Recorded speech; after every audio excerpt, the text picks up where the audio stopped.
Hello friends, welcome to English classroom. Dears, today we discuss the short story Vanga part 3, that is the last part. In today's class, you will get all these things as usual along with the sample discourses, paragraph and character sketch. Friends, we have been discussing a touching short story, haven't we? What is its name? You know, it is Vanga. Who is the writer? And then Chekhov. Where does it take place? It takes place in Moscow. What Vanga wanted to do? He wanted to go to the village. Could he succeed in doing it or doing so? Let us see it. What's it about? Theme എന്താണ്? കുറേ വട്ടം നമ്മൾ കണ്ടിട്ട് കാണാതെ പഠിക്കണേ അതിന് വേണ്ടിയിട്ട് അതങ്ങ് റിപ്പീറ്റ് ചെയ്യുന്നത്. It is the story of a boy who faced a lot of difficulties and was forced to leave his grandfather to work as an apprentice to a shoemaker in Moscow. It depicts the importance of family ties and the problems of an innocent orphan. The story is set in Moscow, Russia. You know all those things. Now, let us have a recap. ഇത് നമ്മൾ ഈ പാഠത്തിൻ്റെ ലാസ്റ്റായി നമുക്ക് ആദ്യം മുതൽ നോക്കാം. അപ്പം നിങ്ങൾ ചെയ്യേണ്ട ഇത് നന്നായിട്ട് പഠിക്കുക. ഇന്നത്തെ മെയിൻ ഐഡിയാസും കൂടിയ കഥൻ്റെ ഫുള്ള് സമ്മറി ആവട്ടെ അതിനകത്ത് തരുന്നത്. Okay. Vanga Zhukov, a poor 9-year-old orphan, has been apprenticed to Aliak in a shoemaker. One Christmas Eve, when all others have gone to church, the boy sits down to write a letter to his grandfather, the only relative in the village. He seems to be extremely scared and worried, glancing anxiously at the door. As Vanga writes the letter, he recalls his grandfather and his life in the village. Konstantin Makarich is a night watchman on the estate of Zhivarev. He is a small, lean old man about 65, but remarkably lively and agile, with a smiling face and eyes bleary with drink. He spends his daytime in the back kitchen, either sleeping or joking with the people there. In the night, he walked round and round the estate sounding his rattle. The dogs, Old Kashanga and Wicked Eel, followed him. He also remembers grandfather's funny actions like giving snuff to maids and dogs. He goes on writing the letter describing his miserable life in Aliakin's house. Aliakin and his wife ill-treated him, sometimes punish him physically. Senior apprentices too make fun of him and make him steal things for which he is beaten by the master. He is not given enough food. He is denied his sleep too because he has to rock the master's baby at night. He says his life is worse than that of a dog. He implores Grandpa to save him from that hell because he feels he will die if he lives there. Very innocently he makes many unrealistic promises to his grandfather. ഇത്രയും കാര്യങ്ങളാണ് നമ്മൾ ചർച്ച ചെയ്തത്, നമുക്കറിയാത്. Now, see, very innocently he makes very unrealistic promises to his grandfather. നമുക്കറിയാം ഒരുപാട് വാഗ്ദാനങ്ങൾ, അങ്ങനെ ചെയ്യാം, ഇങ്ങനെ ചെയ്യാം, ഇപ്പത് ചെയ്യാം, ഞാൻ വലുതാ ഇങ്ങനെ ചെയ്യാം, അങ്ങനെ പറയുന്നുണ്ട്. Will he consider them? Grand അതൊക്കെ പരിഗണിക്കുമോ? നിങ്ങളുടെ അഭിപ്രായം എന്താണ്? കുഡ് ഹി സേവ് വാങ്ക രക്ഷിക്കാൻ അദ്ദേഹത്തിന് കഴിഞ്ഞിരുന്നോ? Could Vanka complete the letter? കംപ്ലീറ്റായി കത്ത് പൂർണ്ണമാക്കി എഴുതാനുള്ള അവസരം കിട്ടി അവന്. What are the other things does Vanka want to tell his grand father? എന്തൊക്കെ കാര്യങ്ങളാണ് ഇനി പറയണ്ടാവുക വാങ്കക്ക്? ഈ പിക്ചർ ഒന്ന് നോക്കൂ. What you see here? Right, what is this? It is written post box on it, and who is this, and what is the background? See, we can see a boy there.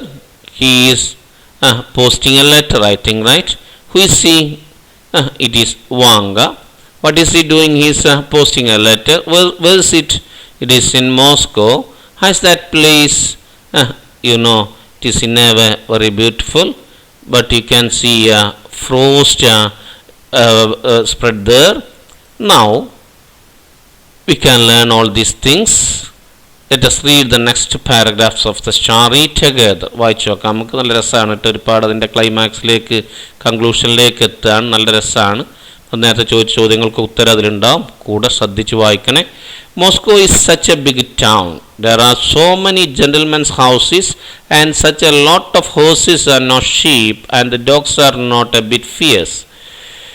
The boys in the town don't roam the streets with stars, and they don't allow anyone to sing in church at Christmas.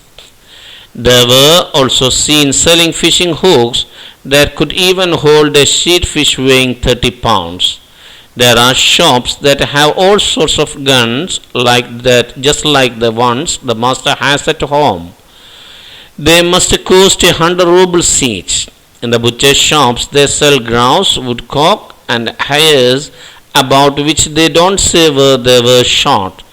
Dear Grandad, when they have a Christmas tree at the big house, take a gilded nut for me and put it away in the green chest.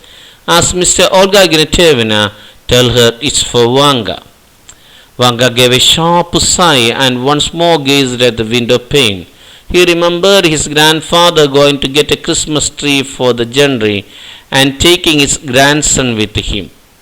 Oh, what happy times those had been! Grandfather would give a chuckle, and the frostbound wood chuckled, and Vanga, following their example, chuckled too. Before chopping down the fir tree, Grandfather would smoke a pipe, take a long pinch of snuff, and laugh at the shivering Vanga. The young fig trees, coated with frost, stood motionless, waiting to see which one of them was to die. And suddenly a hare would come leaping over a snowdrift, swift as an arrow. Grandfather could never help shouting, "Stop it, stop it, stop it, oh you stub-tailed devil!" Grandfather would drag the tree to the big house and they would start decorating it. Miss Olga Ignatievna, Vanga's favorite, was the busiest of all. While Pelageya, Vanga's mother, was alive and in service at the big house, Olga Ignatievna used to give Vanga sweets and amuse herself by teaching him to read, write and count to 100 and even to dance a quadrille.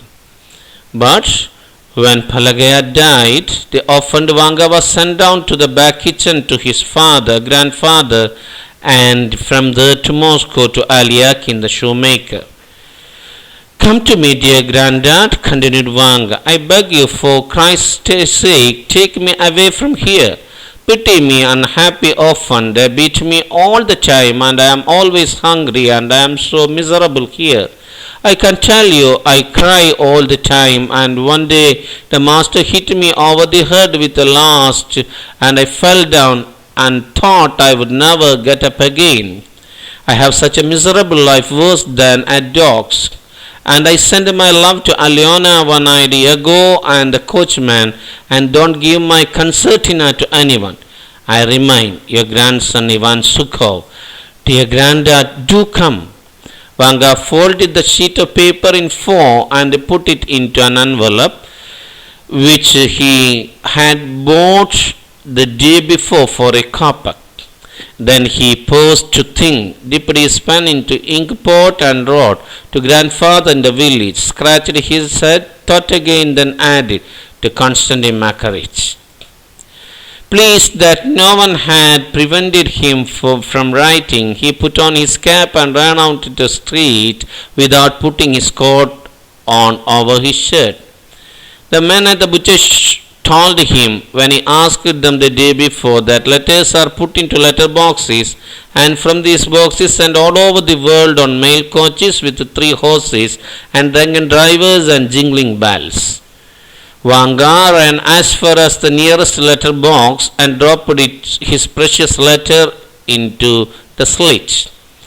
An hour later, lulled by rosy hopes, he was forced asleep.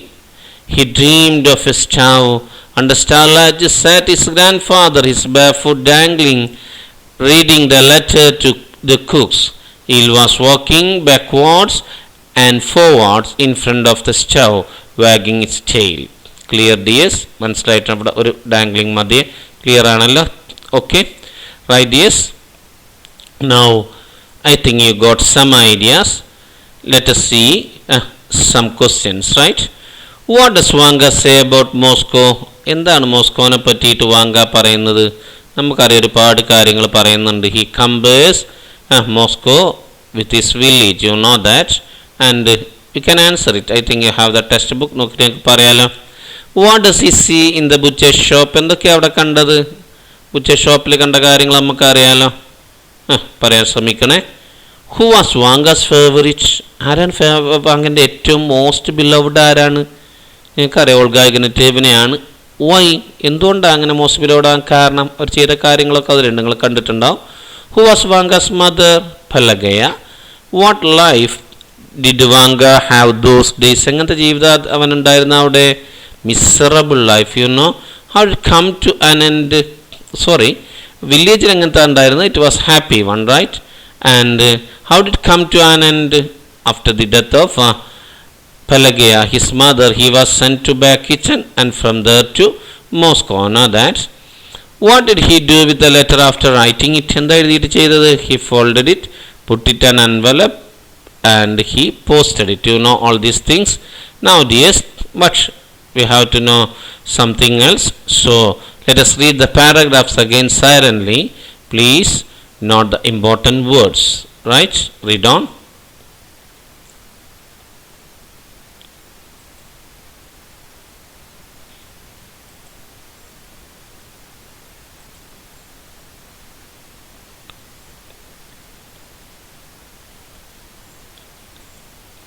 Okay, now let us try to answer the scaffolding questions. There are some questions from that part in our textbook. Let us see it. What beautiful memories of Christmas does Vanga cherish? മനസ്സിലിങ്ങനെ കൊണ്ടുവന്ന് ഒരുപാട് നല്ല രീതിയിൽ ആലോചിക്കുന്നതിനാണ് cherish ചെയ്യാന്ന് പറയാം. Who was Vanka's favourite? What do he like her? How did Vanka reach Moscow? I have such a miserable life worse than a dogs. What made Vanka say so? Do you think Vanka's letter will reach his grand father? Why? Why did Vanka dream about in his sleep? What did Vanga dream about in his sleep? Does the reference to eel have any significance in the story? How? Okay, you have to try yourself. ചെയ്യണേ, ശ്രമിക്കണേ. Pose ചെയ്തിട്ട് എഴുതി നോക്കണം കേട്ടോ. Now let us see the answers. Sample answers. What beautiful memories of Christmas does Vanga cherish? എന്ത് നല്ല ഓർമ്മകളാണ് ഓന് മനസ്സിലാസ്വദിക്കുന്നത് എന്നാണ്. You know, Vanga cherishes the happy times that he spent with his granddad during Christmas. തൻ്റെ അച്ചച്ചൻ്റെ കൂടെ അല്ലെങ്കിൽ വല്യച്ഛൻ്റെ കൂടെ ക്രിസ്മസിൻ്റെ സമയത്ത് വില്ലേജിൽ ചെലവഴിച്ചപ്പോണ്ടായ സന്തോഷകരമായ ആ കാലമാണ് അവൻ ആലോചിക്കുന്നത്. They would go together to get Christmas tree for January. അവിടുത്തെ ആ പ്രഭു കുടുംബത്തിന് വേണ്ടിയിട്ട് ശിവാറാവിലെ ആളുകൾക്ക് വേണ്ടി ക്രിസ്മസ് ട്രീ കൊണ്ടുവരാൻ വേണ്ടി അവർ പോവും. He recollects with fondness how he chuckled following the chuckle of grandfather, the laughter of his grandfather on seeing Vanga shivering, and the hair leaping over a snowdrift swift as an arrow. ഈ കാര്യങ്ങളൊക്കെയാണ് ആലോചിക്കുന്നത്. അതായത് വളരെ ഇഷ്ടത്തോടു കൂടിയിട്ട് അവനെങ്ങനെയായിരുന്നു പിന്നെ grand father ചിരിച്ചപ്പം ചിരിച്ചതെന്നും അതുപോലെ തന്നെ ഇവൻ വറക്കുന്നത് കാണുമ്പോൾ ഗ്രാൻഡ് ഫാദർ കളിയാക്കുന്നതും അല്ലെങ്കിൽ ചിരിക്കുന്നതും അതുപോലെ തന്നെ ഒരു മൊയൽ പോലുള്ള വലിയൊരു സൈസ് മൊയലാണ് ഹെയർ, നമുക്കറിയാം. അത് പിന്നെ വളരെ വേഗത്തിൽ കുതിച്ചു വരുന്നതൊക്കെ അവനിങ്ങനെ വളരെ സന്തോഷത്തോടുകൂടി ഓർക്കുക ചെയ്യുന്നത്. റെഡിയല്ലേ? Who was Vanka's favourite? ആരെ ഏറ്റവും പ്രിയപ്പെട്ട ആൾ? Why did he like her? എന്തുകൊണ്ടാണ് ഇഷ്ടപ്പെടാൻ കാരണം? That was mister Olga Ignatyevna was Vanka's favourite. She exhibited love and consideration for Vanka. കുട്ടികൾക്ക് അങ്ങനെയാണ്, അങ്ങോട്ട് സ്നേഹം അതുപോലെ പരിഗണനയും കൊടുക്കുന്ന ആളുകൾ അവരെന്ത് ചെയ്യും? സ്നേഹിക്കും. അതറിയാലോ, അത് കുട്ടികളെല്ലാവരും അങ്ങനെ തന്നെയാണ്, കുട്ടികൾക്ക് പ്രത്യേകിച്ചും. റെഡി അല്ലേ? She use to give him sweets. എന്തൊക്കെ ചെയ്തു കൊടുത്തിരുന്നത്? മുട്ടായി കൊടുക്കുമായിരുന്നു. Taught him to read, write and count to 100. എഴുതാൻ, വായിക്കാൻ, 100 വരെ എണ്ണാൻ, കോഡിൽ ഒരു പ്രത്യേക ഡാൻസ് ചെയ്യാനൊക്കെ പഠിപ്പിച്ചിരുന്നു. റെഡി അല്ലേ? How did Vanka reach Moscow? എങ്ങനെ മോസ്കോയിലെത്തിയത്? When Pelagia, his mother, died, the orphaned Vanga was sent down to the back kitchen. പലകയ മരിച്ചപ്പം അവനെ ബാക്ക് കിച്ചണിലേക്ക് പറഞ്ഞയച്ചു, ഗ്രാൻഡ് ഫാദറിൻ്റെ അടുത്തേക്ക്. അവിടുന്ന് ഗ്രാൻഡ് ഫാദറെ എവിടെ കൊണ്ടുവന്നു? അലിയാക്കിൻ്റെ അടുത്തേക്ക് കൊണ്ടുവന്നു. റെഡിയാണല്ലോ? 14th question. I have such a miserable life, worse than a dog's. പട്ടിയേക്കാളും മോശമായ ജീവിതമാണ്, പട്ടിയുടേതിനേക്കാളും മോശമായ ജീവിതമാണ് എൻ്റെത് എന്ന് പറയുന്നുണ്ട്. അതെന്തുകൊണ്ടായിരിക്കും അവനെ പറഞ്ഞിട്ടുണ്ടാവുക? The shoe maker and his wife treated him cruelly, വളരെ ക്രൂരമായിട്ട് അവനോട് പെരുമാറിയത്. They beat him all the time and he was not given proper food to eat and he remained hungry all the time. ഭക്ഷണം കിട്ടുമായിരുന്നില്ല, അതുകൊണ്ടൊക്കെയാണ് അങ്ങനെ പറയാൻ കാരണം അറിയാലോ. Do you think Vanka's letter will reach his grand father? Why? അവൻ്റെ കത്ത് grand ഫാദറിന് എത്തുമോ? നിങ്ങളെന്താ ചിന്തിക്കുന്നത്? നിങ്ങൾക്ക് യു മേ റെസ്പോണ്ട് ഫ്രീലി, നല്ല ഉത്തരം കേട്ടോ. നിങ്ങൾക്ക് നിങ്ങളെ ഇഷ്ടത്തിനനുസരിച്ച് അതിന് ഉത്തരം എഴുതാം. ഞാൻ വിചാരിക്കുന്നത്, എൻ്റെ അഭിപ്രായം പറയാം, നിങ്ങൾക്ക് എന്ത് വേണമെങ്കിലും എഴുതാം. No, because the letter did not have a proper address. യഥാർത്ഥമുള്ള അഡ്രസ്സ് ഇല്ലാത്തത് കൊണ്ട് അത് എത്തൂല എന്നാണ് ഞാൻ ചിന്തിക്കുന്നത്. നിങ്ങൾക്ക് നിങ്ങളെ ഇഷ്ടം അഭിപ്രായം എഴുതിയിട്ട് എസ് നോ എഴുതിയിട്ട് നിങ്ങളെ അഭിപ്രായം എഴുതാം. റെഡി അല്ലേ? What Vanga dream about in sleep? എന്തൊക്കെ ഓർക്കത്ത് സ്വപ്നം കണ്ടത്? ഹീ ഡ്രംറ്റ് ഓഫ് സ്റ്റവ്, അറിയാലോ, സ്റ്റവ് ഓർക്കത്ത് കണ്ടു. എന്നിട്ട് ആ സ്റ്റവിൻ്റെ ലജ്ജിൽ, അതിൻ്റെ ആ ഒരു റാക്ക് പോലുള്ള സംവിധാനമാണ്, അതിന്മേൽ ഇരുന്നിട്ട് grand father his bare feet dangling reading the letter to the cooks, കാല് താഴ്ത്തിയിട്ടിട്ട്, ചെരുപ്പില്ലാത്ത അല്ലെങ്കിൽ ഷൂ ഇല്ലാത്ത കാല് താഴ്ത്തിയിട്ടിട്ട് അവിടുത്തെ കുക്കുകൾക്ക് ആ കത്ത് വായിച്ചു കൊടുക്കുന്നതാണ് സ്വപ്നത്തെ കണ്ടത്. റെഡിയല്ലേ? Does the reference to eel have any significance in the story? How? ഈലിനെ കുറിച്ച് അവസാനം പറയുന്നുണ്ട്, അങ്ങോട്ട് കൊണ്ട് നടന്നു എന്ന് പറയുന്നുണ്ട്. എന്തെങ്കിലും പ്രാധാന്യം ഉണ്ടോ എന്നാണ്. ഇത് നിങ്ങളെ ഇഷ്ടത്തിന് നിങ്ങൾക്ക് എഴുതാം. അതായത് മേ റെസ്പോണ്ട് ഫ്രീലി എന്ന് പറയാൻ അറിയാലോ. ഞാൻ വിചാരിക്കുന്നത് യെസ് ഉണ്ട് എന്നാണ്. I think that his reference show that his letter will not reach his grand father എന്നാണ് ഞാൻ. അയാളൊരു ഒമിനസ് ആണ്, അത് ഒരു എന്താ പറയുക, ഒരു ദുശകുനാണ് ഈല്. ഞാൻ അങ്ങനെ അങ്ങനെ ഒരു കാര്യം ഉണ്ടോ ഇല്ല എന്നുള്ളതല്ല, നമ്മളൊരു കഥയ്ക്ക് വേണ്ടിയിട്ടാണ് അങ്ങനെ ഒരു കാര്യം ഞാൻ പറയണത്. അങ്ങനെയാണ് എനിക്ക് തോന്നുന്നത്. റെഡി അല്ലേ? നിങ്ങൾക്ക് നിങ്ങളുടെ ഇഷ്ടത്തിന് എഴുതാം. Right yes. Now let us discuss the story in detail. ശ്രദ്ധിക്കണം നന്നായിട്ട്. Before that let us see the words. Fierce എന്ന് പറഞ്ഞാൽ ഇംഗ്ലീഷ് മീനിങ് ഇവിടെ ഉണ്ട്. ഫെറോഷ്യസ് എന്നൊക്കെയാണ്, ശൗര്യമുള്ള, അക്രമവാസനുള്ള എന്നൊക്കെ അതിൻ്റെ അർത്ഥം. ഷീറ്റ് ഫിഷ് എന്ന് പറഞ്ഞാൽ ലാർജ് ഇലോങ്ങേറ്റഡ് കാറ്റ് ഫിഷ്, ഒരു വലിയ നീണ്ട ഒരു മീനാണ്. ഈസ്റ്റേൺ യൂറോപ്പിൽ, സെൻട്രൽ ഈസ്റ്റേൺ യൂറോപ്പിൽ കാണുന്ന ഒരു മീനാണ്. നമ്മൾ മൊയ്യിൻ്റെ ഒക്കെ കാണിച്ചു തരാം അതിനെ. പൗണ്ട് എന്ന് പറഞ്ഞാൽ 484 ഗ്രാമാണ് ഒരു പൗണ്ട്. ഗ്രൗസ് എന്ന് പറഞ്ഞാൽ ഒരു പ്രത്യേക സൈസ് കോഴിയാണ്. നമ്മൾ കണ്ടിട്ടുണ്ട് കോഴിയപ്പോൾ ഉള്ളത് കൊളക്കോഴി എന്നും അതുപോലെ കാട്ടുകോഴി എന്നൊക്കെ മലയാളത്തിൽ അർത്ഥം കാണുന്നുണ്ട്. റെഡിയല്ലേ? വുഡ്കോക്ക് കാട്ടുകോഴിയാണ്. ഇംഗ്ലീഷ് മീനിങ് നോക്കി എഴുതണേ. ഗിൽഡഡ് എന്ന് പറഞ്ഞാൽ സ്വർണം പൂശിയ എന്നാണ്. ഷാപ്പ് എന്ന് പറഞ്ഞാൽ ഇവിടെ അർത്ഥം having or emitting high pitched and sharp tone or tones, അതായത് വളരെ നല്ല ഉയർന്ന പിച്ചിൽ വളരെ പെട്ടെന്ന് ദീർഘമായി പുറത്തേക്ക് പോകുന്നതിനാണ് എന്തെന്ന് പറയുക? ഷാപ്പ് എന്ന് പറയാം. ശബ്ദത്തിൽ പെട്ടെന്ന് ദീർഘമായി പോകുന്നതിനാണ് ഷാർപ്പ് എന്ന് ഇവിടെ ഉദ്ദേശിക്കുന്നത്. റെഡിയല്ലേ? സഡൻ ആയിരിക്കും, അതുപോലെ തന്നെ ലൗഡായിരിക്കും, അതുപോലെ സൗണ്ട് ഉണ്ടാവും. റെഡിയല്ലേ? ഇനി ജെൻട്രി എന്ന് പറഞ്ഞാൽ ഉയർന്ന സമൂഹത്തിൽ അപ്പർ ക്ലാസ് പെട്ട ആളുകളാണ്. ചക്കിൾ എന്ന് പറഞ്ഞാൽ ചിരിക്കുക എന്നാണ് നമുക്കറിയാം. ഫിർട്രി എന്ന് പറഞ്ഞാൽ ഒരു പ്രത്യേക സൈസ് മരമാണ്, നമുക്കതിനെ കാണാം. ലീപ്പ് എന്ന് പറഞ്ഞാൽ ചാടി കുതിച്ച് മുന്നോട്ട് പോകുന്നതിനാണ്. സ്വിഫ്റ്റ് എന്ന് പറഞ്ഞാൽ മൂവിങ് വെരി ഫാസ്റ്റ് എന്നാണ്, വളരെ വേഗത്തിൽ സഞ്ചരിക്കുന്ന എന്നാണ്. സ്റ്റെബ് എന്ന് പറഞ്ഞാൽ വാക്കിൻ്റെ അർത്ഥം കുറ്റി എന്നാണ്. നമ്മൾ സിഗരറ്റിൻ്റെ ഒക്കെ ഉപയോഗിച്ചതിന് ശേഷം കുറ്റി, അതിനാണ് സ്റ്റെബ് എന്ന് പറയാം. ഫേവറിറ്റ് എന്ന് പറഞ്ഞാൽ സ്പെഷ്യൽ ലവ്ഡ് വൺ, വളരെ പ്രിയപ്പെട്ട ആൾ എന്നാണ്. അമ്യൂസ് എന്ന് പറഞ്ഞാൽ നമ്മൾ ഒരു ആസ്വദിച്ചിട്ട് കാര്യങ്ങൾ ചെയ്യുന്നതിനാണ് അമ്യൂസ് എന്ന് പറയാം. കോഡ്രിൽ എന്ന് പറഞ്ഞാൽ dance with 4 or more couple, 4 or അതിലധികം ഇണകൾ ഡാൻസ് ചെയ്യുന്നതിനാണ് എന്തെന്ന് പറയുക, അങ്ങനത്തെ ഡാൻസിൻ്റെ പേരാണ് കോഡ്രിൽ. അറിയാലോ? Now you can see some scenes from Moscow, right? CDS, right?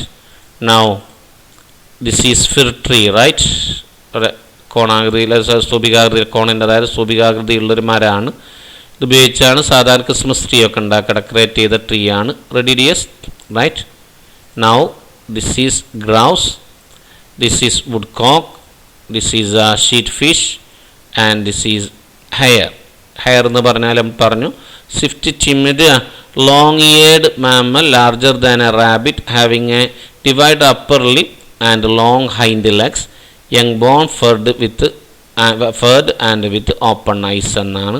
അതായത് ഇതേപോലെ ഒരു മുയലിൻ്റെ വലിയൊരു രൂപത്തിലുള്ള സൈസ് ജീവിയാണ്, ഒരു മാമലാണ് ഇത്. ഹെയർ കാര്യങ്ങൾ കിട്ടിയല്ലോ, കുഴപ്പമില്ലല്ലോ. നൗ ഇനി നമുക്ക് എന്ത് ചെയ്യാം? പാഠങ്ങൾ ചർച്ച ചെയ്യാം. Ready, dears? Moscow is such a big town. Moscow village പോലല്ല, it is a big town, വലിയ ടൗൺ ആണ്, അറിയാലോ. എന്തൊക്കെയാണ് അവിടെ ഉള്ളത്? There are so many gentlemen's houses. നമുക്കറിയാം വില്ലേജിൽ ജെന്റിൽമെൻസ് ഹൗസസ് കുറവാണ്, ബാക്കിയുള്ള കുടിയന്മാർ അടിയന്മാരൊക്കെ തോന്നുള്ളത്. ഇവിടെ ഒരുപാട് മാന്യന്മാരെ വീടുകളുണ്ട്, അറിയാലോ. And such a lot of horses, ഒരുപാട് കുതിരകളുണ്ട്. നോ ഷീപ്പ്, എന്തില്ല? ഷീപ്പ് പ്ലൂറലും സിംഗിളും ഒക്കെ ഷീപ്പാണ് കേട്ടോ, ശ്രദ്ധിക്കണേ. And the dogs are not a bit fierce. പട്ടികൾ ഗ്രാമത്തിലെ പോലെ എങ്ങനെയല്ല, അക്രമവാസമുള്ള സൈസല്ല, അതറിയാലോ. പിന്നെ ശൗര്യമുള്ളവരല്ല, അത് വളർത്തുന്ന പെറ്റ് ഡോഗ്സ് ആണ്, അതാ തമ്മിലുള്ള വ്യത്യാസം, അറിയാലോ. The boys in town don't roam the streets with stars and they don't allow one to sing in church at Christmas. ഗ്രാമത്തിലെ പോലെ കുട്ടികൾ സ്ട്രീറ്റിൽ ഇങ്ങനെ ചുറ്റിക്കറങ്ങി നടന്നിട്ട് സ്റ്റാറുമായിട്ട്, അതായത് ക്രിസ്മസ് സ്റ്റാറുമായിട്ട് ചുറ്റിക്കറങ്ങി നടക്കുകയോ അതല്ലെങ്കിൽ ചേർച്ചിൽ പാട്ട് പാടുകയോ ചെയ്യൂല. They were also seen selling fishing hooks and could even hold a sheet fish. ആ കുട്ടികൾ എന്താ ചെയ്യുക? ഫിഷിംഗ് ഹൂക്ക്, ചൂണ്ട വിൽക്കുന്നത് കാണാൻ പറ്റും. അവർ ഏതാണ്ട് 454 ഗ്രാം, അതായത് 30x454, അപ്പോൾ ഏതാണ്ട് 10-15 കിലോളം വരും. ഇത്രയും തൂക്കമുള്ള ഷീറ്റ് ഫിഷിനെ വരെ പിടിക്കാൻ പറ്റിയ ഫിഷിംഗ് ഹൂക്ക് വിൽക്കുന്നത് കാണാൻ പറ്റും, ചൂണ്ടക്കൊക്കൽ. റെഡിയല്ലേ? There are shops that have all sort of guns just like the ones the master has at home. അലിയാക്കിൻ്റെ വീട്ടിലുള്ള പോലുള്ള എല്ലാ സൈസ്, അലിയാക്കിൻ്റെ വീട്ടിലൊരു പിന്നെ ഗണ്ണുണ്ട്, അതുപോലുള്ള എല്ലാ സൈസ് തോക്കുകളും വിൽക്കുന്ന കടകൾ അവിടെ ഉണ്ട്. They must cost 100 rubles each. അതിന് ചുരുങ്ങിയത് 100 രൂപയെങ്കിലും വില ഉണ്ടാവും അതിന്, തോക്കുകൾക്ക്. ഇതിൻ്റെ ബുച്ചേഴ്സ് ഷോപ്പ്, എന്താ ബുച്ചർ, അതായത് ഇറച്ചിക്കടയിൽ എന്താ ഉള്ളത്? ദേസൽ ഗ്രൗസ്, ഞാൻ പറഞ്ഞു, ഒരു സൈസ് കുളക്കോഴിന്നോ കാട്ടുകോഴിന്നൊക്കെ അതിനർത്ഥമുണ്ട് മലയാളത്തിൽ. ഉടുക്കോക്ക് ഞാൻ പറഞ്ഞു കാട്ടുകോഴിയാണ്. ഹെയർസ് നമ്മൾ കണ്ടു. About which they don't say where they were shot. എവിടെ നിന്നാണ് അതിനെ വെടിച്ച് കൊന്നത് അല്ലെങ്കിൽ കൊണ്ടുവന്നതെന്ന് പറയില്ല. ഇതിൻ്റെയൊക്കെ ഇറച്ചി അവിടെ കിട്ടും. റെഡിയല്ലേ? എന്നിട്ട് അവൻ പറയാൻ, dear grand dad, when they have Christmas tree at the big house take a gilded nut for me. നിങ്ങൾ എന്ത് ചെയ്യണം? അവിടെ ക്രിസ്മസ് ട്രീ ഉണ്ടാക്കുമ്പോൾ, ശിവറാവിൻ്റെ ഹൗസിൽ ക്രിസ്മസ് ട്രീ ഉണ്ടാക്കുമ്പോൾ അതിലൊരു ഗിൽഡഡ് ഒരു നട്ട് എന്ത് ചെയ്തിട്ട് അതിന്മേൽ പെയിൻ്റ് അടിച്ചിട്ട്, ഈ ക്രിസ്മസ് ട്രീമിലാണ് എന്ന് വിചാരിക്കുന്നത്, ഒരു പച്ചപ്പെട്ടി ഉണ്ട്, അതിൽ വെക്കണം. ഓരോരുത്തർക്ക് വേണ്ടി വെക്കും. അങ്ങനെ ഇത് വെക്കുമ്പോൾ എന്ത് പറയണം? ഓൾഗാരിറ്റോട് പറയണം അത് വാങ്കാക്ക് വേണ്ടിയിട്ടാണ് എന്ന് പറയണം. റെഡിയല്ലേ? ഓക്കെ, സംശയങ്ങളൊന്നുമില്ലല്ലോ. ക്രിസ്മസ് ട്രീയിലെ പച്ചപ്പെട്ടിയിൽ വാങ്കാക്ക് വേണ്ടിയിട്ട് ഒരു നെറ്റ് എന്ത് ചെയ്തിട്ട് സ്വർണം പൂശിയിട്ട് വെക്കാൻ പറയണം. ക്ലിയർ അല്ലേ?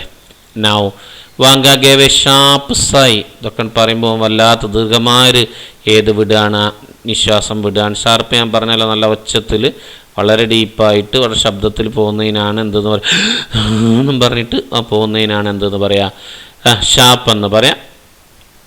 And once more gazed at the window pane. വീണ്ടും ജനലിൻ്റെ ചില്ലിലേക്ക് നോക്കി നമുക്കറിയാം. He remembered his grand father going to get a Christmas tree for gentry. പിന്നെ അവൻ്റെ മനസ്സിലൂടെ വില്ലേജിലെ ക്രിസ്മസ് സെലിബ്രേഷനാണ് കടന്നു പോകുന്നത്. ജെൻട്രിക്ക് വേണ്ടിയിട്ട്, അതായത് അവിടുത്തെ ഈ ശിവറാവ് പ്രഭു കുടുംബത്തിന് വേണ്ടിയിട്ട് ക്രിസ്മസ് ട്രീ കൊണ്ടുവരാൻ പോകുന്നത് അവൻ ആലോചിച്ചു. And taking his grand son with him. ആരെയും കൊണ്ടുപോകും അപ്പോൾ? പേരക്കുട്ടി എന്ന് പറഞ്ഞാൽ വാങ്കയും കൊണ്ടുപോകും. Oh what happy times those had been. ഓൻ പറയും എന്ത് സന്തോഷമുള്ള സമയങ്ങളായിരുന്നു അത്. Grand father would give a chuckle. Grand father ചിരിക്കും. അപ്പോൾ ഫ്രോസ്റ്റ് ബൗണ്ട് വുഡ് ചക്കൽ. പിന്നെ ഏത് നിറഞ്ഞ മഞ്ഞ് നിറഞ്ഞ ഏത് ചിരിക്കും, ആ കാടുകൾ ചിരിക്കും. And Vanga following there example ചക്കിൾഡ്. അവരൊക്കെ ചിരിക്കുന്നത് അതിൻ്റെ എക്കോ ഉണ്ടാവും എന്നൊക്കെയുള്ള അർത്ഥമേ ഉള്ളൂട്ടല്ലോ, കാട് ചിരിക്കുക എന്നുള്ള അർത്ഥത്തിലല്ല. പിന്നെ എന്ത് ചെയ്യും? വാങ്ങിയും അത് കണ്ടിട്ട് വാങ്ങി ചിരിക്കും.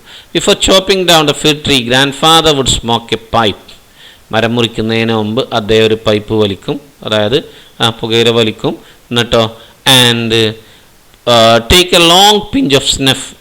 നമുക്കറിയാം മൂക്കപ്പൊടി നമ്മൾ പറഞ്ഞല്ലോ, അത് നീട്ടി മൂക്കിലേക്ക് പിടിക്കൂര് വലിച്ചിട്ട്. And laugh at the shivering Vanka. നമ്മളെ വരച്ചുകൊണ്ടിരിക്കുന്ന വാങ്കയെ കളിയാക്കും, ചിരിക്കും. എന്നിട്ട് റെഡിയല്ലേ? And the young fig trees. അപ്പോൾ ഈ സമയത്ത് ഫിർമരങ്ങൾ എന്താ ചെയ്യുക? Coated with frost. അതൊക്കെ മഞ്ഞിൽ മൂടി നിൽക്കുകയായിരിക്കും. stood motionless, അനങ്ങാതെ നിൽക്കും, waiting to see which one of them was to die, ഏതാണ് മരിക്കാന്ന് കാത്തുന്നു എന്ന് പറഞ്ഞാൽ മരം മുറിക്കാൻ പോലുള്ള അതാണ് ഉദ്ദേശിക്കുന്നത്. And suddenly a hare would come leaping over snowdrift, ഒരു മഞ്ഞുകൂനൻ്റെ മുകളിലൂടെ ആര് ഓടി വരും, ഒരു ഹെയർ ഓടി വരും. സ്വിഫ്റ്റ് ആസ് ആൻ ആരോ, ഏതിൻ്റെ മാതിരിയാണ് വരിക, ഒരു പിന്നെ അമ്പ് പോലെ വേഗത്തിലാണ് വരിക. Grand father could never help shouting, grand father അപ്പം എന്ത് ചെയ്യുക, അദ്ദേഹത്തിന് എന്ത് ചെയ്യാതിരിക്കാൻ കഴിയില്ല എന്നാണ് അതിൻ്റെ അർത്ഥം, ഉറക്കെ വിളിച്ച് പറയാതിരിക്കാൻ കഴിയില്ല. എന്നാൽ ഹെൽപ്പിൻ്റെ ഇവിടുത്തെ അർത്ഥം അവോയ്ഡ് എന്നാണ് കേട്ടോ, നമുക്ക് അതിന് പ്രയോഗം ഉണ്ടറിയാം. ഐ കാൻ ഹെൽപ്പ് ലാഫിങ് എന്ന് പറഞ്ഞാൽ അതിൻ്റെ അർത്ഥം എന്താ, എനിക്ക് ചിരിക്കാതിരിക്കാൻ കഴിയില്ല. ഐ കാൻ ഹെൽപ്പ് ആസ്കിങ്, ചോദിക്കാതിരിക്കാൻ കഴിഞ്ഞില്ല, ആ പ്രയോഗമാണത്. സ്റ്റോപ്പ് ഇറ്റ് എന്ന് വിളിച്ച് പറയാം അദ്ദേഹം. എന്നിട്ട് oh you step tailed devil, കുറ്റിവാലൻ പിശാജ്, അത് തമാശക്ക് പറയുന്നതാണ് കേട്ടോ, അറിയാലോ. Grand father would drag the tree to the big house, വീട്ടിലേക്ക് അത് വലിച്ചു കൊണ്ടുപോകും. And they would start decorating it, അത് ഡെക്കറേറ്റ് ചെയ്യാൻ തുടങ്ങി എല്ലാവരും കൂടി. Miss Olga Ignatyevna Vanka's favourite was the busiest of all, ഏറ്റവും തിരക്കാർക്കായിരിക്കും വാങ്കൻ്റെ ഏറ്റവും പ്രിയപ്പെട്ട ഓൾഗ ഇഗ്നറ്റേവിനൊക്കെ ആയിരിക്കും. വൈൽ പെലഗിയ, എന്തുകൊണ്ടാണ് അങ്ങനെ പ്രിയപ്പെട്ടതാൻ കാരണം, while Pelageya Vanka's mother was alive and in service of the big house, അവർ വീട്ടിൽ മെയ്ഡായിരുന്നു ആര്, ഇവരുടെ അമ്മ പെലഗയ, അവർ ജീവിച്ചിരുന്ന അവിടെ ജോലി ചെയ്തായിരുന്ന സമയത്ത് Olga Ignatyevna use to give Vanka sweets, Olga വാങ്കക്ക് മിഠായി കൊടുക്കുമായിരുന്നു. And amuse herself by teaching him to read, write and count to 100. അവൾ വളരെ സന്തോഷത്തോടു കൂടി, അത് അമ്യൂസ് കൊണ്ട് ഉദ്ദേശിക്കുന്നത് അവർ പഠിപ്പിക്കുന്നത് ആസ്വദിക്കുമായിരുന്നു എന്നാണ്, സന്തോഷത്തോടു കൂടി എഴുതാനും വായിക്കാനും 100 വരെ എണ്ണാനും കോഡിൽ ഡാൻസ് ചെയ്യാനൊക്കെ പഠിപ്പിക്കുമായിരുന്നു. But when Pelageya died, Pelageya മരിച്ചപ്പോൾ the orphan Vanka was send down to back kitchen, ഇവനെ ബാക്ക് കിച്ചണിലേക്ക് പറഞ്ഞയച്ചു, ഗ്രാൻഡ് ഫാദറിൻ്റെ അടുത്തേക്ക്. അവിടുന്ന് മോസ്കോയിലേക്ക് ആലിയാക്കിൻ്റെ വീട്ടിലേക്ക് എത്തിയ. ക്ലിയർ ആണല്ലോ മക്കളെ, മനസ്സിലായിട്ടുണ്ടാവും, സിമ്പിളാണ്, ഇതൊക്കെ നമ്മൾ കണ്ടതാണ്. റെഡിയല്ലേ? നൗ ഒന്നും കൂടി ഒന്ന് മനസ്സിൽ കൊണ്ടുവന്നോളൂ കേട്ടോ. റെഡിയല്ലേ? Okay, now next paragraph. See the words. Concertina എന്ന് പറഞ്ഞാൽ ഒരു സ്മോൾ മ്യൂസിക്കൽ ഇൻസ്ട്രുമെൻ്റ് ആണ്. You can see it just like this. Kopeck എന്ന് പറഞ്ഞാൽ നമ്മളവിടെ പൈസക്ക് പകരം അവിടെ ഉപയോഗിക്കുന്നതാണ്. കോപ്പക്ക് അതായത് 1 റൂബിൾ എന്ന് പറഞ്ഞാൽ 100 കോപ്പക്കാണ്. നമ്മളവിടെ 1 രൂപ 100 പൈസ ആയതുപോലെ. ജിംഗ്ലിംഗ് എന്ന് പറഞ്ഞാൽ ഒരു മുഴങ്ങുന്ന, അതായത് മെറ്റലുകൾ തമ്മിൽ കൂട്ടിമുട്ടുന്ന അങ്ങനെ മുഴങ്ങുന്ന ആ സൗണ്ടാണ്, അങ്ങനെ മുഴങ്ങുന്ന എന്നാണ്. പ്രഷ്യസ് എന്ന് പറഞ്ഞാൽ വളരെ അമൂല്യമായ എന്നാണ്, വളരെ പ്രിയപ്പെട്ട എന്നൊക്കെ സെൻസ് ഇവിടെ ഉള്ളത്. സ്ലിറ്റ് എന്ന് പറഞ്ഞാൽ വിടവാണ്. ലല്ലെന്ന് പറഞ്ഞാൽ to make somebody relaxed and calm, താരാട്ട് പാടുക എന്നൊക്കെ വാക്കിൻ്റെ അർത്ഥം. ഡാങ്കിൾ എന്ന് പറഞ്ഞാൽ തൂക്കിയിടുക എന്ന അർത്ഥം. റെഡിയല്ലേ? സംശയങ്ങളൊന്നുമില്ലല്ലോ? നോക്കാം നമുക്ക്. അവൻ കത്ത് അവസാനിപ്പിക്കുകയാണ്. Come to me dear grand dad, വരണേ, എൻ്റെ അടുത്തേക്ക് വരണേ ഗ്രാൻഡ് ഡാഡ്. വാങ്ക തുടരാണ്. I beg you for Christ sake, ദൈവത്തിന് വിചാരിച്ച് അദ്ദേഹം അവൻ പറയണത്. റെഡിയല്ലേ? എന്നെ ഇവിടുന്ന് കൊണ്ടുപോകണം. എന്താ? പിറ്റി മീ അൺഹാപ്പി ഓഫ്, എന്നൊക്കെ വളരെ സങ്കടകരമായൊരു പ്രയോഗമാണ് മക്കളെ. ഈ പിന്നെ സന്തോഷമില്ലാത്ത ദുഃഖിതനായി അനാഥയോട് കരുണ കാണിക്കണം. They beat me all the time, അവരെപ്പോഴും എന്നെ അടിക്കുക ചെയ്യണത്. And I am always hungry, എനിക്ക് എപ്പോഴും വിശപ്പാണ്. I am so miserable here, എനിക്ക് വളരെ ദുരിതമാണ് ഇവിടെ. I can't tell you I cry all the time, എപ്പോഴും കരയാൻ നിങ്ങളോട് പറയാൻ കഴിയില്ല, എനിക്ക് പറയാൻ കഴിയില്ല. And one day master hit me over the head with a last കൊണ്ടാണ് ഒരു ദിവസം യജമാൻ്റെ തലക്കടിച്ചത്. ആൻഡ് ഐ ഫെൽ ഡൗൺ, താഴെ വീണ്, ബോധം കെട്ടിട്ടായിരിക്കണം. റെഡിയല്ലേ? I thought I would never get up again, അതിൻ്റെ ആഘാതത്തിൽ ഞാൻ എണീക്കൂല എന്ന് വരെ വിചാരിച്ചു, മരിക്കാന്ന് വിചാരിച്ചു. അത്രയും അത് കുട്ടീൻ്റെ സങ്കടം, അത് ശ്രദ്ധിക്കണം കേട്ടോ. I have such a miserable life worse than a dogs, പട്ടിയുടേതിനേക്കാളും മോശമായ ജീവിതം എനിക്കുള്ളത്. ഇവിടെ ദുരിതപൂർണ്ണമായ ജീവിതമാണ്. വേഴ്സ് ബാഡ്, വേഴ്സ്റ്റാണ്. ഗുഡ് ബെറ്റർ, ബെസ്റ്റ് പോലെ കേട്ടോ. കമ്പാരിറ്റീവ് ഡിഗ്രിയാണ് ബാഡിൻ്റെ worse. And I send my love to Alyona, വിവരം അറിയിക്കണം എന്നൊക്കെ നമ്മൾ പറയുന്നതിന് വേറൊരു രീതിയാണത്. അലിയോനക്കും ഒറ്റക്കണ്ണൻ യഗോറിനും കോച്ച്മാനും ഒക്കെ എൻ്റെ സ്നേഹം അറിയിക്കണം. And don't give my concertina to anyone, എൻ്റെ കൺസേർട്ടിന് ആർക്കും കൊടുക്കരുത്. ഐ റിമൈൻ, ഐ സ്റ്റോപ്പ്, ഞാൻ കത്ത് നിർത്തുകയാണെന്ന് പറയുന്ന രീതിയാണ്. Your grand son Ivan Zhukov, കത്ത് അവസാനിപ്പിച്ചു. അവസാനം വീണ്ടും അപേക്ഷിക്കുകയാണ്. Dear grand dad do come, എന്തായാലും വരണം, ഡു കം. റെഡിയല്ലേ? Vanka fold the sheet of paper in 4 and put it an envelope, ഒരു കവറിൽ അത് മടക്കിയിട്ട് കവറിലിട്ടു.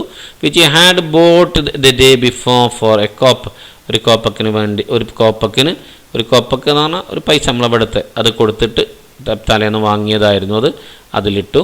ദെൻ ഹി പോസ്റ്റ് തിങ്ക്, പിന്നെ കുറച്ച് നേരം ഒന്ന് നിന്നു ആലോചിക്കാൻ വേണ്ടി. Dipped his pen into the ink pot and wrote, മഷിക്കുപ്പിയിൽ പേനിട്ടിട്ട് വീണ്ടും എഴുതി. ടു ഗ്രാൻഡ് ഫാദറിന് വില്ലേജ്, ഗ്രാമത്തിലെ ഗ്രാൻഡ് ഫാദറിന് എഴുതിയിട്ട്. സ്ക്രാച്ച്ഡ് ഹിസ് ഹെഡ്, തല ഇങ്ങനെ ചൊറിഞ്ഞാണ്ട് വീണ്ടും ആലോചിച്ചു. എന്നിട്ട് എഴുതി ടു കോൺസ്റ്റൻറ്റ് മാക്കറിച്ച് എന്ന് എഴുതി അതിൻ്റെ മോള്. റെഡിയല്ലേ? അഡ്രസ്സാണത്, മതിയോ? നമുക്കറിയില്ല, നോക്കാം നമുക്ക്. Please that no one had prevented him from writing. നല്ലോണം ശ്രദ്ധിക്കണം കേട്ടോ, ഇവിടെ നമുക്ക് കഥൻ്റെ തീമിലേക്ക് പോവുകയാണ്. അവന് അങ്ങനെ എഴുതിയ കത്ത് കിട്ടുമോ ഇല്ലയെന്ന് അവൻ അറിയില്ല, കിട്ടുമെന്നാണ് അവൻ പ്രതീക്ഷിക്കുന്നതെന്ന് പറഞ്ഞാൽ അവൻ്റെ മനസ്സിൽ വല്ലാത്തൊരു ഹോപ്പ്, റേ ഓഫ് ഹോപ്പ്. ആ ഹോപ്പാണ് നമ്മളിവിടെ കാണുന്നത്. റെഡിയല്ലേ? എൻ്റെ പ്രയാസം നമുക്കറിയാം, അച്ഛനും അമ്മയില്ല, ഉള്ള കുടുംബത്തെ വിട്ടു നിൽക്കുന്നു എന്നുള്ളതാണ് എൻ്റെ പ്രയാസ കാര്യങ്ങളൊക്കെ നമുക്കറിയാം. അവൻ്റെ മാനസികാവസ്ഥ അപ്പം എന്താണ്, അതാണ് ഹോപ്പ് ഞാൻ പറഞ്ഞത്. റെഡിയല്ലേ? ആര് കത്ത് ഞാൻ തടസ്സപ്പെടുത്തിയില്ല എന്നുള്ളതിൽ സന്തോഷം, അവന് ഭയങ്കര സന്തോഷമായി. കാരണം ആരും അവനെ തടഞ്ഞില്ല. അതായത് എന്ന് പറഞ്ഞാൽ ഇതെഴുതി കഴിയുന്നതിന് മുമ്പ് അലിയാക്കിനോ അല്ലെങ്കിൽ ആരും വന്നില്ല. He put on his cap, അവൻ തൊപ്പിട്ടു. And ran out in the street without putting his coat and over his ഷർട്ടിൻ്റെ പുറത്ത് കോട്ട് പോലും ഇടാതെ, അവരാവേശത്തിലായിരിക്കും, അതുപോലും ഇടാതെ ഓൻ എന്ത് ചെയ്തു, നേരെ സ്ട്രീറ്റിലേക്ക് ഓടി തൊപ്പിയിട്ടിട്ട്. The men at the butcher's told him when he asked them the day before. കഴിഞ്ഞ പ്രാവശ്യം ഇറച്ചിക്കടൻ്റെ അടുത്ത് പോയപ്പോൾ അവിടെയുള്ള ആൾക്കാരോട് ചോദിച്ചപ്പോൾ അവർ പറഞ്ഞു കൊടുത്തിരുന്നു, letters are put into letter boxes, കത്തുകൾ ലെറ്റർ ബോക്സിലിടുക. And from these boxes and all over the world on mail coaches. അവിടുന്ന് ഈ കത്തുകൾ മേൽക്കോച്ച് ലോകത്തിൻ്റെ എല്ലാ ഭാഗത്തും എത്തിക്കും. മേൽക്കോച്ചിൻ്റെ പ്രത്യേകത എന്താ? അത് 3 കുതിരകളാണ് വലിക്കുക. ആൻഡ് ഡ്രങ്കൺ ഡ്രൈവേഴ്സ്, കുടിയന്മാരായ ഡ്രൈവർമാരാണ് അത് ഓട്ടിക്കുക. അതുപോലെ ജിംഗ്ലിംഗ് ബെൽസ്, അതിങ്ങനെ ബെല്ലടിച്ചുകൊണ്ടാണ് പോകുക. അതൊക്കെ അറിയാലോ. Vanka ran as far as the nearest letter box and dropped his precious letter into the slit. അവൻ്റെ ആ പ്രിയപ്പെട്ട കത്ത്, അവൻ്റെ അമൂല്യമായ കത്ത് അതിൻ്റെ ആ വിടവിലൂടെ ആ പെട്ടിയിലൊക്കെ അവൻ ഇട്ടു. അവിടെ എത്തുന്നത് വരെ അവൻ ഓടി. ക്ലിയർ അല്ലേ? ആൻ അവർ ലേറ്റർ, 1 മണിക്കൂർ കഴിഞ്ഞു. ലൽഡ് ബൈ റോസി ഹോപ്സ്, വളരെ സുന്ദരമായ സ്വീറ്റ് ഹോപ്സ് എന്നൊക്കെ അത് കൊടുത്താൽ, റോസിക്ക് സ്വീറ്റ് എന്നൊക്കെ കൊടുത്താൽ മതി. വളരെ മധുരമുള്ള വളരെ സന്തോഷകരമായ പിന്നെ പ്രതീക്ഷകളെ താലോലിച്ചു കൊണ്ട് എന്ന അർത്ഥം. താലോലിക്കലാണ് ലൽഡ്, അറിയാലോ. പിന്നെ താലോലിച്ചു കൊണ്ട്. He was fast sleep. Lull താരാട്ട് പാടുക എന്നൊക്കെ അതിന് അർത്ഥം കിട്ടും. ഇവിടെ അങ്ങനെ കറുത്തേ ഉള്ളൂ, ഒരു താലോലിക്കാനുള്ള സെൻസ്. അത് ഏതാണ്ട് സെയിം തന്നെയാണ്. Asleep. He dreamed of A stove, ഓൻ സ്വപ്നത്തിൽ. ഹി വാസ് ഫാസ്റ്റ് അസ്ലീപ്, ഓൻ ഗാഠമായി ഉറങ്ങിന, പെട്ടെന്ന് ഉറങ്ങിനല്ല, ഗാഠമായി ഉറങ്ങിനാണ് ഫാസ്റ്റ് അസ്ലീപ്പ് എന്ന് പറഞ്ഞാൽ. He dreamed of A stove, ഒരു സ്റ്റവ് സ്വപ്നത്തിൽ കണ്ടു. ആ സ്റ്റവിൻ്റെ ലജ്ജിമ്മൽ, അതിൻ്റെ ആ ഒരു ബക്ക് പോലെ തട്ട് പോലെ ഉണ്ടാവില്ല, അതിമ്മൽ സാറ്റ് ഹിസ് ഗ്രാൻഡ് ഫാദർ ഇരിക്കുന്നുണ്ട്. ഹിസ് ബെയർ ഫീറ്റ് ഡാംഗ്ലിങ്, എൻ്റെ ഷൂ ഇല്ലാത്ത അദ്ദേഹത്തിൻ്റെ കാല് താഴോട്ട് ഇങ്ങനെ തൂക്കിയിട്ടിട്ടുണ്ട്. Reading letter to the cooks, ആ കത്താർക്ക് കൊടുത്തുകൊണ്ടിരിക്കുകയാണ്, ആ കുക്കിന് വായിച്ചു കൊടുക്കുകയാണ്. Eel was walking backward and forward in front of the stove. സ്റ്റവിൻ്റെ പിന്നെ മുമ്പിൽ ഈൽ അങ്ങോട്ടും ഇങ്ങോട്ടും നടക്കുന്നുണ്ട്, മുമ്പോട്ടും പിന്നോട്ടും, വാക്കിംഗ് സ്റ്റേറ്റ്, വാലാട്ടിയിട്ട്. റെഡിയല്ലേ? ഓക്കെ, നല്ലൊരു കഥയാണ് കേട്ടോ മക്കളെ. ക്ലിയർ ആയിട്ടുണ്ടാവും, ഞാൻ പറഞ്ഞ് നീട്ടുന്നില്ല. ക്ലിയർ ആണല്ലോ? Now let us see the main ideas. He compares Moscow and his village. നമുക്കറിയുന്നതാണ്. He is nostalgic about his life in the village. He cherishes the sweet memories of Christmas he had with his grandfather, mother Pelageya, and his favorite Olga Ignatievna. Olga tried to teach him when Pelageya was in service at the bigger house. Okay, പാഠമായിട്ട് നമ്മൾ ചുരുക്കിയതാണ്, എല്ലാ കാര്യവും അതിലുണ്ട്. He concludes the letter in an appealing tone. He gauged the gravity of the situation, telling the occasion on which the master hit him over the head with the last, and he fell down and thought he would never get up again. He pleads grandfather in a very touching way. After the letter is finished, Vanga puts down the name of the grandfather concerning Makaric, and as the address he writes down the village. He is also not aware of the fact letters need to have stamps in order to be sent. In good hopes, Vanga posts the letter, goes to sleep happily. In his dream, he sees his grandfather sitting by the stove and reading the letter to the cooks. Clear ആണല്ലോ? വളരെ ചുരുക്കിയ കഥ full area നമ്മൾ ആദ്യം എഴുതിയതും കൂടി കൂട്ടിയ കഥ full summary ആയിട്ടോ. Sample discourses ആണ്. First one is a paragraph. How is Moscow, the big town, contrasted with the village where Vanga lived? നിങ്ങളത് ശ്രമിക്കണം. ആ പാരഗ്രാഫ് ഒരു പാരഗ്രാഫ് വായിച്ച എട്ടാമത്തെ പാരഗ്രാഫ് വായിച്ച കൃത്യമായിട്ട് കിട്ടും. ഇതിന് ശേഷം you can see the sample answer. Right. Moscow and Vanga's village. Moscow is a big town. There are many gentlemen's houses, lot of horses and no sheep. The dogs are not a bit fierce. The boys in Moscow, unlike the boys in the village, don't go about with the star at Christmas. The children are not allowed to sing in the church. There are so many shops in Moscow selling a variety of items, from fishing hooks to fish and even guns. The butcher shop also sell grouse and woodcock and hares. വളരെ സിമ്പിളായിട്ട് ചുരുക്കി എഴുതിയതാണ്. Clear ആണല്ലോ. Now വളരെ പ്രധാനപ്പെട്ടതാണ്. We can see character sketch of grand father character സ്കെച്ചാണ്. നമ്മൾ കുറേ എഴുതി പഠിച്ചതാണ്. മനസ്സിൽ വായിച്ച് നോക്കിയിട്ട് എഴുതി നോക്കുക. Right. After that see the sample answer. ചെറിയ ഹെഡിങ് കൊടുത്ത് കോൺസ്റ്റന്റൈൻ മാക്കറിച്ച് എന്നോ ഗ്രാൻഡ് ഫാദർ എന്നൊക്കെ കൊടുക്കാം. അതേ ആരാന്ന് പറഞ്ഞു. Constant Makarich was a night watchman on the estate of Zhivarev. He was a small, പിന്നെ അദ്ദേഹത്തെ ഫിസിക് വിവരിക്കുകയാണ്. He was a small lean old man of about 65. He was a remarkably lively and agile man with a smiling face and eyes bleary with a drink. അദ്ദേഹത്തിൻ്റെ സ്വഭാവങ്ങളും ട്രേറ്റ്സും ഒക്കെ പറയുന്നത്. During the daytime he either slept in the back kitchen or sat joking with the cook and the kitchen maids. At night he wrapped himself in a great sheepskin cart and walked round and round the estate sounding his rattle. He owned 2 dogs named Kastanga and Eel. He would sometimes fool around with the servants and offer his snuff box to the women folk. From Vanga's memories of grandfather, it appears that Constantine Mukherjee is an amiable person who would rush to rescue of his grandson when he receives the letter. ഇതൊക്കെ അതിൻ്റെ role, കാര്യങ്ങൾ, ക്യാരക്ടറെ കുറിച്ച് മറ്റുള്ളവർ ചിന്തിക്കുന്ന കാര്യങ്ങളൊക്കെ Vanga ചിന്തിക്കുന്നതൊക്കെയാണ്. But there are subtle hints in the story that it could be Mukherjee who sent Vanga away. Either he is a victim of a social system which handicaps him from taking care of his grandchild, or he is too fun-loving and frivolous a person that he was not ready to take up the responsibility of his grandchild. Clear ആണല്ലോ. നല്ല ചെറിയൊരു character സ്കെച്ചാണ്. Okay dears, now see how can we prepare a story map. We have to write main characters first, supporting characters, and setting, problem and solution. Right. We can see all those things here. Okay, ഇതിന് ശേഷം നോക്കേണ്ട main characters ആരൊക്കെയാണെന്നുണ്ട്, പിന്നെ supporting characters ഉണ്ട്, setting എവിടെയാണെന്നുണ്ട്, എന്താണ് പ്രധാന പ്രശ്നം എന്നുണ്ട്, അതിൻ്റെ സൊല്യൂഷൻ എന്താണെന്നുണ്ട്, കാര്യങ്ങളാണ് ഇതിലുള്ളത്. ഒക്കെ മനസ്സിലാക്കിയിട്ട് എഴുതി നോക്കണേ. Right. Yes. Now possible discourses. Activity 7 alternate ending എഴുതാനാണ്. ഇതൊക്കെ നമ്മൾ ഒറ്റയ്ക്ക് എഴുതാൻ വേണ്ട. അത് നിങ്ങളെ ഇമാജിനേഷനാണ് ഏറ്റവും പ്രധാനം. അതുകൊണ്ടാണ് ഈ സാമ്പിളും തരാത്തത്. എങ്ങനെ വേണമെങ്കിൽ നിങ്ങൾക്ക് കഥ അവസാനിപ്പിക്കാം. അടുത്തത് ഒരു ഡയറി എഴുതാനാണ് കോൺസ്റ്റന്റൈൻ മക്കാറിച്ചിൻ്റെ. പിന്നെ മക്കാറിച്ചിൻ്റെ റിപ്ലൈ ലെറ്റർ എഴുതാനാണ്. ഇത്രയും കാര്യങ്ങളാണ് സാമ്പിൾ പിന്നെ പ്രോബബിൾ ഡിസ്കോഴ്സിൽ കൊടുത്തിട്ടുള്ളത്. ഒക്കെ ശ്രമിച്ചു നോക്കുക സൗകര്യം പോലെ. ഇന്ന് എഴുതാന്നുള്ളതല്ല, സൗകര്യം പോലെ ചെയ്ത് നോക്കുക. Okay, hope you have learned what we have discussed. Thank you for watching. If you haven't subscribed yet, please subscribe. Meet you again. Till then, goodbye.